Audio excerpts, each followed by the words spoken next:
Hiya, welcome back to the channel. So what you're looking at is a MK2 Citroen Berlingo, same as a Peugeot Partner, and it's got bad radio reception for some reason. And to fix that, I'm hoping that changing that is going to sort it out. So that's what this video is going to be. It's going to be changing that, which means that I've got to get to the inside of it, which is somewhere underneath all that. So let's start by removing the light cluster. So to take this off, first I've got to take the lens off it. So if we look there, we have got a little doofer to put a flat screwdriver into, and it should just pop off nice, and it's a bit harder than I thought it was going to be really, but it's got one of them on each side and it should pop off. Yes.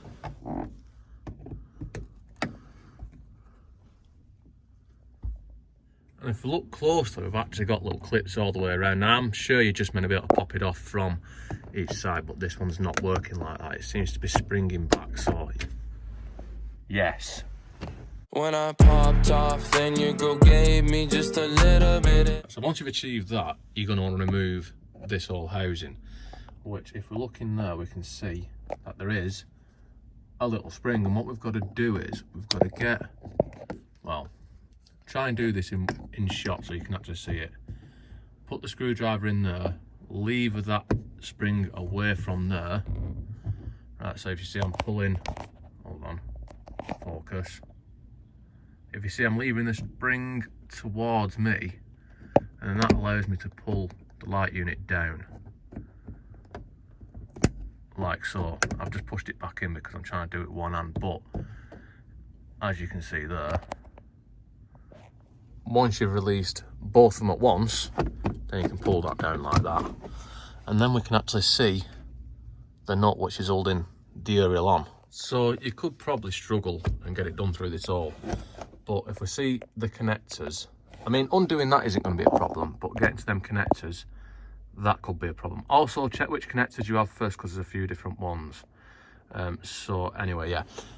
I'm going to take this off next. So this, I need to squeeze that in and then pull that nice and carefully to remove that. And then to take this off, I'm just going to gently insert that into there and then just pull on it really. You can actually see, if it's not coming off, you can actually see at the top, I don't know if you can see that, but you can see the clips at the top, so you can sort of assist them with your fingers by fingering them nice and evenly whilst you pull down on it. But that's brought that down, and that has not given me that much more room, but it's given me a bit more room. So before I undo the aerial, I'm going to try disconnecting this from here, which somehow disconnects from there, which I'm not sure I'm going to be able to film that well. But on this type, if we look at that bit there, that is spring loaded, so you slide that bit and then you can pull, or you should be able to, yeah, you can pull that bit out. So that like foreskinny sort of thing locks that into it. The other plug, which I just unclip the wire for, to disconnect that one, it's just got one of them on it. So that is unplugged now, and when I undo that, it should remove. And it is a 22mm, and it's not very tight.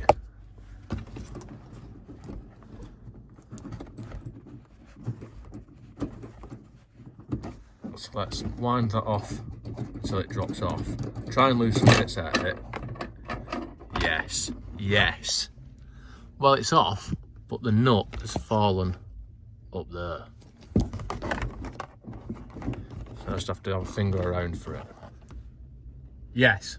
Right, so now we're pretty much ready to pull that off, but let's just pull them wires like that so they're not, well, not going to get trapped on the bodywork. And now this should just simply and lovingly pull off. So that is the old one removed. We're almost ready to fit our new one, but first I'll just get a rag and wank that off. Use a bit of brake parts cleaner and a micro penis cloth to make the area nice and clean. Otherwise, you might get leaks when you've done this. Yes, we are in fact ready to fit the replacement. So we need to feed these wires into here, and then once they're fed in nice and carefully, we need to put that in there like. Let's put that in there. It does have a little plastic clip on it as well, so it does clip into place, like so. And then the rest of it is just going to be a reversal of what we've already done. So these wires, when I get them so that they are coming out of that to the side, because that little tab on the back of the nut holds the wires in place. So we're going to try and put that back on there without dropping it, making sure to line that tab up with the tab, well, with the gap in the aerial, so it's orientated in the correct sexual orientation, like so. And then we just nip it up. It's not even very tight, so just tighten it up to a taut setting of not very much, and then we can start connecting wires back up. So this orange one, they just push in. You've got to have them the correct way around, but these plugs sort of just push in. Or this one does, the other one doesn't really. So let's push that into there, like so. And then that, well, I'll clip them into place afterwards. This one, to push it in, you need to, it does push in, but you've got to hold this from pushing away from it, but you can't hold it with that way, because that's a bit, that's got to release to let that into it. So I've got a trim removal tool holding it in place whilst, so I can push on that whilst pushing on this here. This will be easy with both hands, I think, but there we go. Yes. And then it was pretty much impossible to show, so I didn't, but they clip back into there. And now it should be pretty simple. We should just be able to push that back into place so that all them clips line up, and then it should just push back on. Plug the light back in. Yes. And then we put the light itself back in, so it goes at the back first and then just pushes up like so. And then just be able to push that back on, and we should be done. But we should probably make sure that the radio does in fact work. Won't leave it on for too long because I get a copyright infringement. So I think that's all for this one. Don't forget to like, comment, subscribe, all the usual shit, and I'll see you next time.